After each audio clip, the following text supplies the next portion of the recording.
Alright,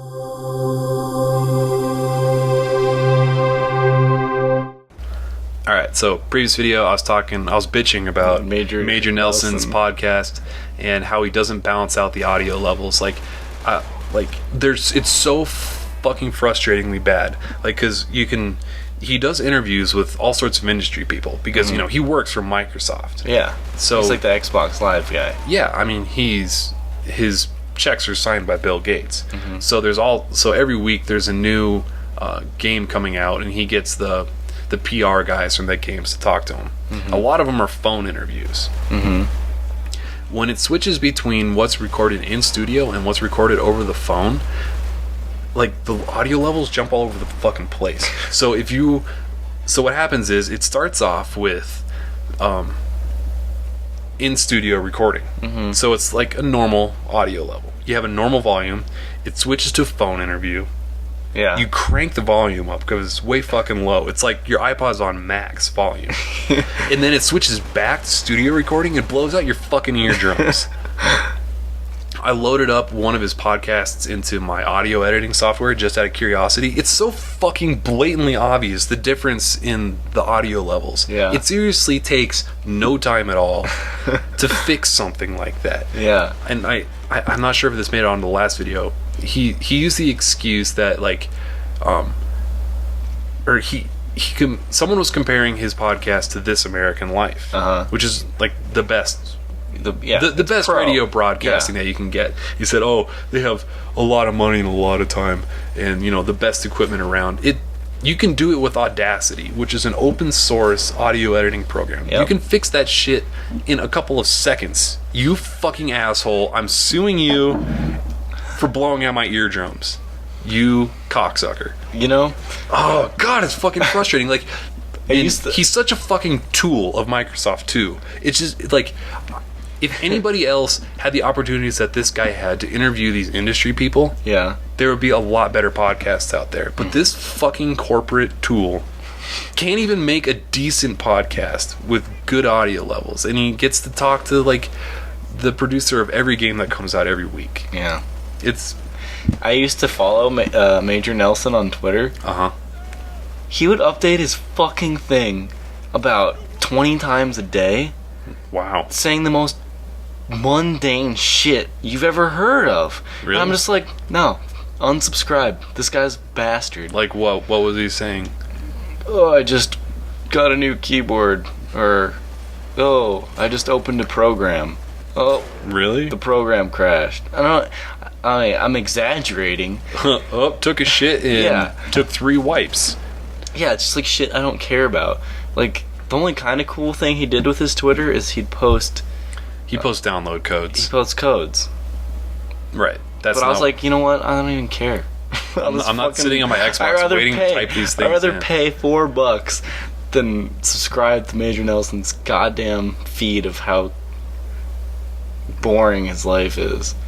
How boring his life is. His life's not That's boring, pretty but it's funny. just oh god, don't update every thing, Yeah, no one gives a shit. No one cares. I just got in from the plane last night, or I'm about to go in some meeting.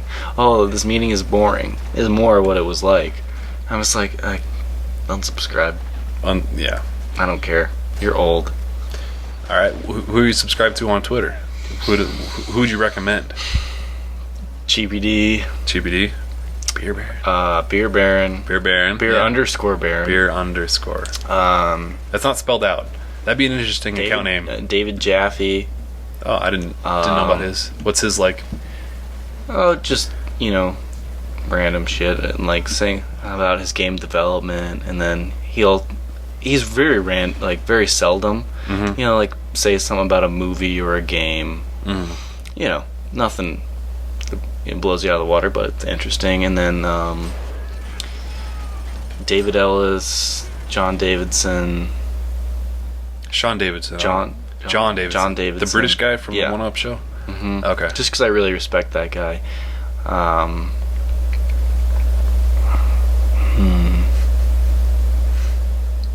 Yeah. Mostly video game stuff. There's only one former Ziff Davis EGM 1UP employee that I'm subscribed to on Twitter. Mm-hmm. That's Sean Elliott. Yeah, he's. Oh, I should subscribe to him. Have you seen his Twitter?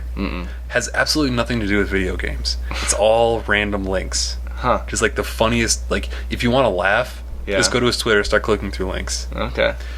There was a while ago, he posted some links that I will never forget. To some YouTube videos where a guy in full spandex came on camera. Like, it was clear he put his camera on his tripod and he was filming himself. He got on a stationary bicycle, started pedaling, and then you see some liquid kind of dripping down. Oh my god. His pants. Yeah. And then a big bubble is expanding in the ass of his spandex pants. Oh my god. This guy's riding a stationary bicycle and shitting and pissing himself in a full spandex suit. Just like the most random shit. Like, I was like, what the fuck am I watching? If someone came up behind me when I'm on my computer and they saw me, they're like, what the fuck are you watching? It was just like the funniest, stupidest shit. Yeah, you love that. You're a sucker for that kind of stuff. Just random nonsense. Yeah, I am. There's the Cheapy posted a link today of this video of some like pro baseball player talking about shitting his pants. George Brett, I think it was. Yeah. That was pretty funny. Yeah. But yeah, shit's funny. Poop is funny. And then I am a nerd. An Apple. I'm subscribed to the Apple rumors. Mac rumors. God, give me a break, dude. I like hearing the newest rumors. Yeah, I'm sure you do. I'm sure you. I have an iPhone. I'm sure you'd give Steve Jobs a reach around Pro if you had the chance to. I don't care for Steve Jobs. Steve Jobs. Yeah, not a big fan. Yeah, he's kind of a. I'm just happy. Like, prick. Okay, so I was like pretty anti-Apple for a long time, and then I got the iPhone, and I was like, this is the greatest thing I've ever owned. And so I got a MacBook Pro, and I'm happy with it too.